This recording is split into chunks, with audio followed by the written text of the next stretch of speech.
Finance Minister Asad Umar says Pakistan's economy undergoing heart bypass surgery. Asad Umar says economy is in a critical phase but will soon be back on track. Minister says no plan to seek bailout from IMF just yet.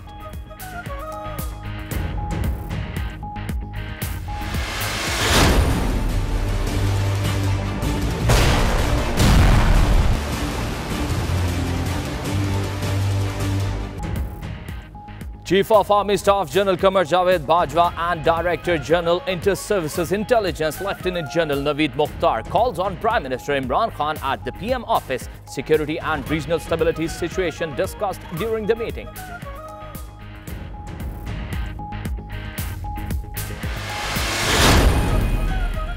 Pakistan Muslim League Nawaz Senator Mushahidullah asks Prime Minister Imran Khan to remove Fawad Chaudhry as Information Minister. Mushahidullah moves privilege motion against Information Minister Fawad Chaudhry's remarks in National Assembly a day earlier. Pakistan People's Party Senator Maula Bakhshandio states some ministers are part of incumbent government to cause destruction.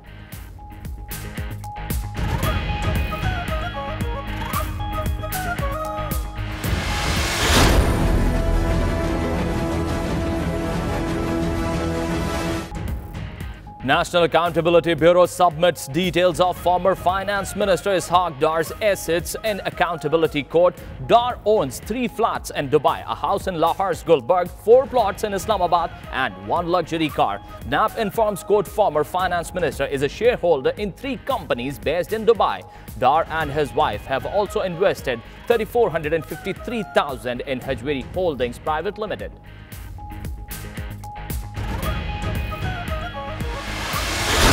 के साथ बहुत अच्छा हुआ जो मुल्क में corruption करेगा उसके साथ यही होना चाहिए. Pakistan Tehreek-e-Insaf MPA Dr. Seema Zia says Jahangir Tareen was rightly disqualified. Seema says whoever is involved in corrupt practices should be punished. Later speaking to media outside the Sindh Assembly, Seema apologizes for her remarks.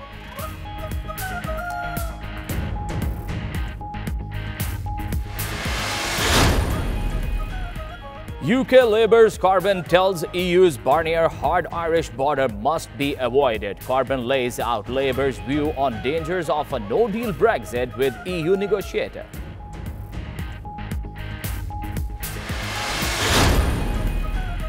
German Chancellor Angela Merkel says single market remains complicated issue in Brexit talks. Merkel says to discuss critical issues such as human rights during meeting with Turkish President Tayyip Erdogan.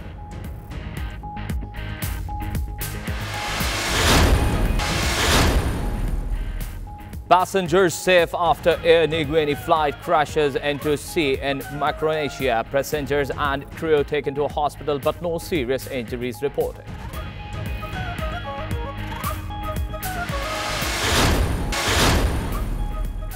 British rapper Carnage kills standouts in a macho world of grime music by taking on homophobia one lyric at a time. Kills wants to use his sexuality to address prejudice he has faced all his life.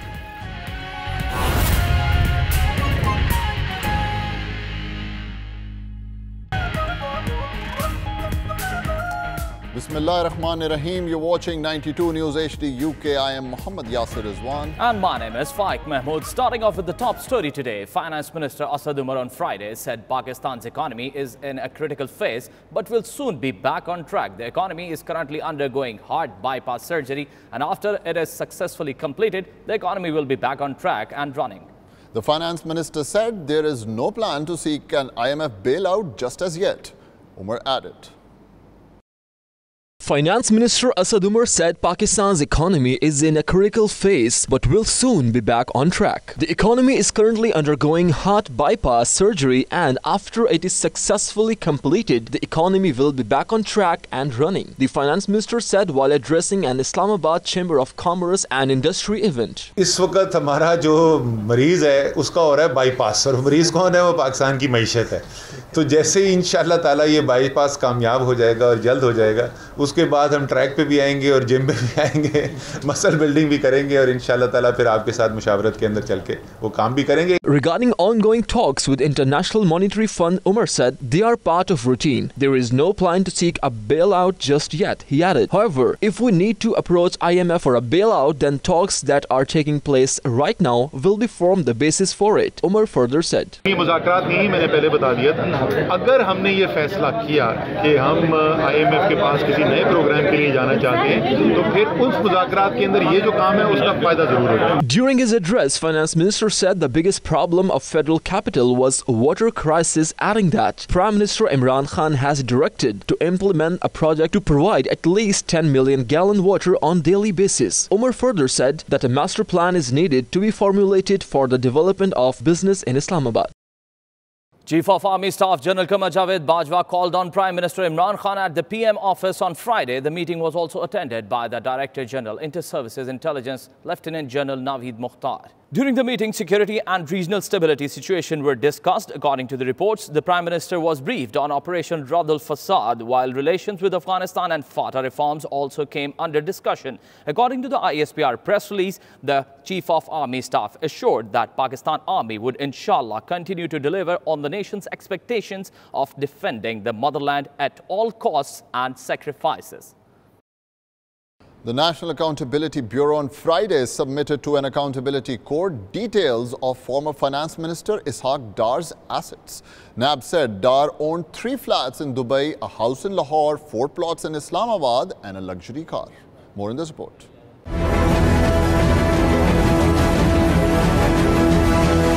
The Accountability Court Judge Muhammad Bashir heard a NAB request to sell former Finance Minister Ishaq Dar's assets in Pakistan. NAB Special Prosecutor Imran Shafiq said seized assets could be sold under law if reservations were not raised against it within the stipulated time. He said Dar had raised no reservations. The NAB Special Prosecutor also requested the court to issue an order regarding Dar's properties in Islamabad and Lahore which are beyond the court's ambit. Judge Bashir asked the NAB Special Prosecutor to submit details of seized assets. According to NAB, Dar owns 3 flats in Dubai, a house in Lahore, a 4 plot in Islamabad and a luxury car. NAB also informed the court that the former finance minister is a shareholder in 3 companies based in Dubai and that his wife owns 6 cars in Pakistan. Dar and his wife also have invested rupees 34 lakh and 53,000 in Hajveri Holding Private Limited. The hearing was adjourned till Monday. Army Chief General Qamar Javed Bajwa on Thursday confirmed death sentences awarded to 11 people convicted of terrorism-related offences. Inter-Services Public Relations said the terrorists were involved in attacking armed forces and law enforcement agencies and destruction of an educational institution and killings of innocent civilians. The ISPR said the convicts were involved in killing of 69 people, including 20 armed forces and police officials, and injuring 148 others.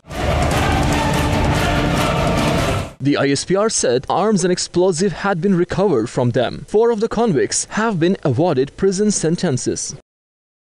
6 major generals of the Pakistan Army have been promoted to the ranks of Lieutenant General on Friday. The promotions have been announced by the Inter-Services Public Relations. According to the statement issued by the Inter-Services Public Relations, the promoted Major General includes Shaheen Mazhar, Nadeem Zaki Manj, Abdul Aziz, Asim Munir Adnan and Wasim Ashraf.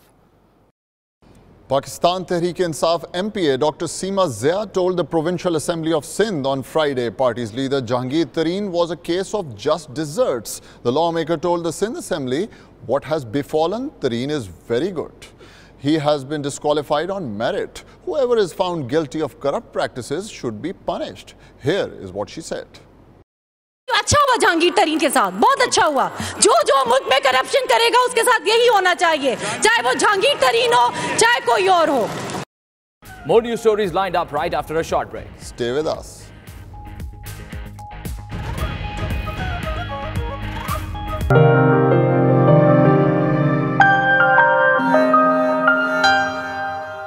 Former Minister Boris Johnson has set out his own plan for Brexit, arguing that the UK should chuck checkers and negotiate a Super Canada free trade deal instead. The former Foreign Secretary, who quit over Theresa May's checkers Brexit plan, called her strategy a moral and intellectual humiliation. He said his vision would not lead to a hard Irish border with any checks carried out away from the crossing. The PM says her plan is the only one which will avoid carving up the UK. Former Attorney General Dominic Raab, who backs a new referendum on Brexit, told the Evening Standard up to 40 Tory MPs were prepared to vote against and Canada-style deal if May ultimately opted for it. Foreign Secretary Jeremy Hunt has told Russia the price will be too high if it continued to violate international norms. Hunt suggested that Moscow was wondering whether the Salisbury chemical weapons attack was a smart thing to do. Speaking to the Khyber show in New York, he revealed his frank exchange of views with Russian counterpart Sergei Lavrov. During a pretty tough meeting at the UN General Assembly, Hunt said it was not acceptable that Russia should instruct 2 GRU agents to use chemical weapons on the British soil. He said this was the first time ever this had happened. Gina Miller, who took the British government to court over triggering Brexit, said that if Britain leaves the European Union next year, all sides must be acceptable and the result of the campaign to remain in the bloc should be abandoned.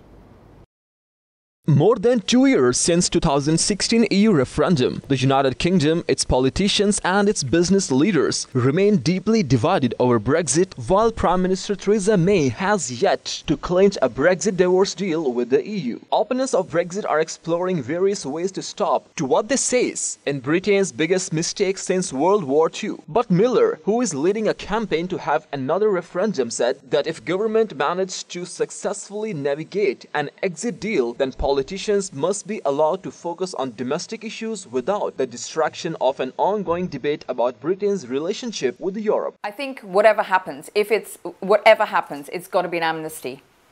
Because the only way you get on to dealing with the domestic issues of Britain, which are being completely ignored by this zombie government, nobody's looking after Britain. Everyone's obsessed with their bandwidth is completely taken up with Brexit. So that's our money, our time, our taxpayers' money, is not looking after the things it should be looking after. So I believe whatever happens, March, it might be an extension, whatever happens at the end of Brexit process, we have got to draw a line on it and say, it will have to be for the future. We've got to get back to dealing with Britain. Miller says it's very likely Britain will probably need to hold a second referendum on EU membership or a general election to break the deadlock over Brexit. I think it's very likely because there's no way out other than to give it back to the people. And I think actually the morality of it is only morally and democratically right to give people a say, because when people gave instruction of where we should go, now we know where it would end. I think it's only right that they decide or validate the choices that will be in front of them. If the opposition parties and just over a dozen rebels in May's party vote against a deal, she would fall short of the majority needed to get her deal through the parliament. A Tory politician was chosen on Friday to represent the party in the 2020 London mayoral elections. Conservative politicians and social worker Sean Bailey has drawn criticism of retweeting a post which referred to the London Mayor Sadiq Khan, who will represent Labour and seek re-election in 2020 as the Mad Mullah of Londonistan. The tweet, which has since been deleted, was shared by Bailey back in 2017. And in response to opposition politicians trying to brand the Tory candidate as racist over it, his spokesperson has issued a statement protesting his innocence. 2 people have been arrested after a 19-year-old was shot in the stomach on Wednesday. The injured man was taken to the Baluchistan University Hospital at about 7 p.m. and is in a serious but stable condition. Essex police said he was shot in the area of Raffle Avenue and a Civilian Road in Tilbury. A 36-year-old man from Tilbury and a 40-year-old man in Stanford, Lee Hope, were later arrested on suspicion of attempted murder. They are both in custody. Police said they believed it was a targeted attack with no wider risk to the public. Officers will be carrying out extra patrols in the part of Tilbury where the shooting happened, the force added. A life-changing app that can track disabled rail users in real time will soon be available nationwide. The app will update station staff on where a passenger is at any point in time, useful in the event of a delay, change of platform or missed train. 4 rail companies are using an early version of the app. An enhanced version will be available across Britain next autumn. Paralympian Annie Wafulka Strike said app would empower disabled people to travel without fear. Currently, when passengers with mobility issues book assistance, a printout is given to station staff in the morning. The Great Britain chapter of Pakistan People's Party on Thursday hosted a dinner reception in honor of former Azad Kashmir Minister Chaudhry Pervez Ashraf. PPP workers from across United Kingdom attended the dinner. The participants condemned the brutality of Indian forces in occupied Kashmir in strong terms. Chaudhry Pervez Ashraf, the chief guest, paid rich tribute to Kashmiri freedom fighters. The speaker said Kashmiris had faced oppression for 70 years. आप media की वसातत से ये बताना चाहता हूँ भारत को कि भारत को के घनौने चेहरे को पूरी दुनिया ने देख लिया है कि वो किस तरह मकबूजा कश्मीर के अंदर जुल्म और बर्बरियत का बाजार गर्म किए हुआ है। इसकी हम इस तरह कंडेम करते हैं। हम human rights, international court of justice, अक़वाम मुत्तहिदा से ये अपील करते हैं कि कश्मीरियों को उनका राइट ऑफ सेल्फ डिटर्मिनेशन दिया जाए और कश्मीर के अंदर जो इस वक्त ह्यूमन राइट्स की जो वायलेशन हो रही है उस पे भरपूर जो है वो कार्रवाई की जाए। Ashraf said Kashmir was not a bilateral issue between Pakistan and India. He said Kashmiris were a necessary part of the issue. He said Kashmiris were the necessary party to the issue. खुदरादियत जो कश्मीरियों का बुनियादी हक है किसी तौर पर भी उससे दस्तबरदार नहीं होना चाहिए और हर महाज पर, सफारती महाज पर भी, डिप्लोमेटिक महाज पर भी, हर महाज पर जो है वो कश्मीर के मतलब जो है वो बात की जानी चाहिए। Pakistan People's Party UK President Mohsin Bari said Kashmiris had rendered great sacrifices for freedom. मैं ये चाहता हूँ कि इस वक्त दुनिया के अंदर ये लीडरशिप का काम है कि OIC को बुलाया जाए, कश्मीर काज की बात की जाए, फ़लस्तीन की बात की जाए और मैं इस वक्त कहूँगा कि इस वक्त पूरी दुनिया को ये देखना चाहिए कि इस वक्त कश्मीरी, हमारे नाते कश्मीरी, उनकी चीखो पुकार जो है उनके कानों तक जानी चाहिए। Agha Tanveer, Arif Mughal, Riaz Khan, Mubashir Raza, Amber Hussain and Amber Ejaz also spoke on the occasion. Kremlin spokesman Dmitry Peskov said Moscow needed hard data from British authorities on the Skripal poisoning case and could not draw conclusions about who was responsible based on unconfirmed media reports. Investigative website Bellingcat earlier this week published a photograph of someone who looked like one of the suspects in the poisoning of former Russian double agent Sergei Skripal. The website identified the suspect as a Russian military intelligence colonel. Speaking to reporters on a regular conference call, Peskov said he did not want to discuss the subject anymore because there was a lack of hard evidence. The leader of Britain's main opposition Labour Party, Jeremy Corbyn, said he had told the EU's Brexit chief Michael Barnier in talks that Britain's withdrawal must not disrupt trade across Ireland, Northern Ireland border, that is. Corbyn, who has previously met Barnier and once brought him an Arsenal football shirt as a gift, stressed that he was not negotiating with him on his visit to Brussels but laying out Labour's views on the dangers of a no-deal Brexit. We made it clear that we do not want any hard border between the Republic of Ireland and the North of Ireland, and we would obviously make sure that there was access to a trade arrangement to ensure that there was trade between the Republic of Ireland and Northern Ireland. Barnier has offered no opinion on the merits of Labour's Brexit proposals, which envisage Britain staying in a customs union with the EU after Brexit, as opposed to those of Conservative Prime Minister Theresa May. German Chancellor Angela Merkel said that some parts of British Prime Minister Theresa May's proposal for Brexit deal with the European Union worked well, but the crucial question of how to leave the single market remained complicated.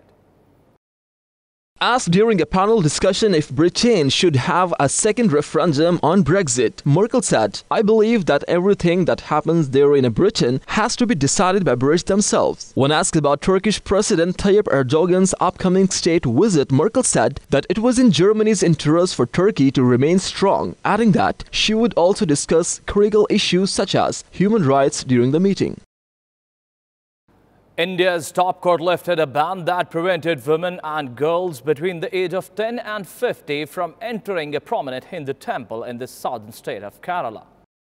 Lifting the ban, the Chief Justice of India said restrictions put by Sabarimala temple can't be held as essential religious practice. We welcome the judgment of Supreme Court. Now, the entry of women is not banned, and the practice which was going on there, it was very derogatory. So I'm glad it has gone. It has been set aside. The authorities at the Sabarimala temple, which attracts tens of millions of pilgrims every year, have said the ban was rooted in a centuries-old tradition and is essential to the rites related to the temple's chief deity Ayyappan. In some Hindu communities, menstruating women are regarded as unclean, leading to restrictions and in a few cases outright bans on women of childbearing age from entering certain places. It's a good judgment because it opens up and brings the way forward for Hinduism to become even more all-inclusive and not the property of one type, one caste, one sex. The temple remains open only for 127 days in a year, and the approach to it entails difficult paths through a forest. Buildings were damaged and one person died after two earthquakes and a series of aftershocks struck off the coast of Indonesia in evening. The first quake was measured at a magnitude of a strong 7.5 off the coast of the island of Sulawesi, the US Geological Survey said, and was followed by at least 10 aftershocks. It destroyed houses, killing one person and injuring at least 10 in the town of Donggala, which sits 35 miles from the epicenter of the quake, said spokesman for the National Disaster Mitigation Agency, Stupo Provo Nagoro, Sutopo Purvo Nugroho. Videos posted on social media showed buildings shaking and residents fleeing to safe areas outdoors in the region of Mamuju and Luwu Timur. 19 years old Indonesian LD Novel Adi Lang was rescued in waters off Guam on August 31st after spending 49 days adrift at sea. The teenager was working on a rompong, a floating wooden fish trap, when in the middle of July strong winds broke the rope anchoring the platform, sending him drifting out to sea. He was eventually rescued by a Panama register ship MV Arpeggio and handed over to Japanese authorities on September 7. Speaking to Reuters from his family home in Manado, Adi Lang described how squeezing seawater from his shirt, reading the Bible and singing spiritual songs kept him alive during his time adrift. He said his solar-powered radio allowed him to provide information to passing ships. However, 10 had sailed past before the MV Arpeggio stopped to help.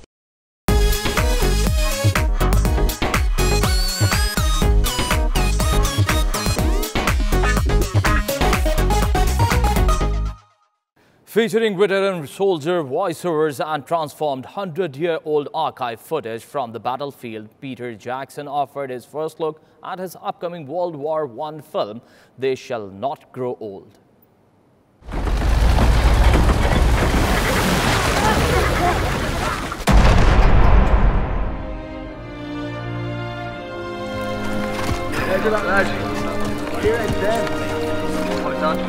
The first film trailer released on Friday shows original black and white footage of soldiers eating, riding on horseback and firing weaponry. Some of the clips then switch into color, having been converted into 3D and enhanced with the modern production techniques.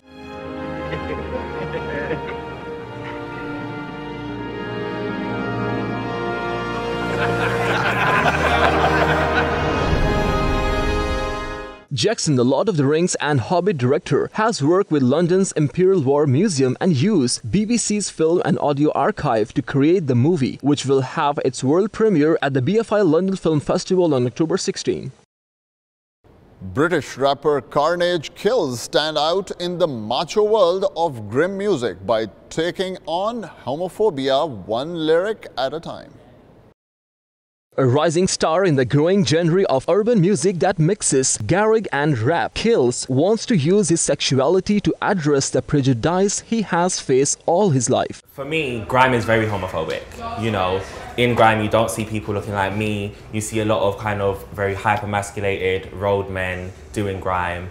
And it's just not strange to see homophobia. It's not strange to see the gay community being shunned. You know, it's something that happens all the time. Hills, who never revealed his real name, said he faced homophobia right from the start of his career when he was posting videos on social media. That's all from the news studio. For more details, you can visit our website 92NewsHDUK.TV. Keep watching 92 News HD UK.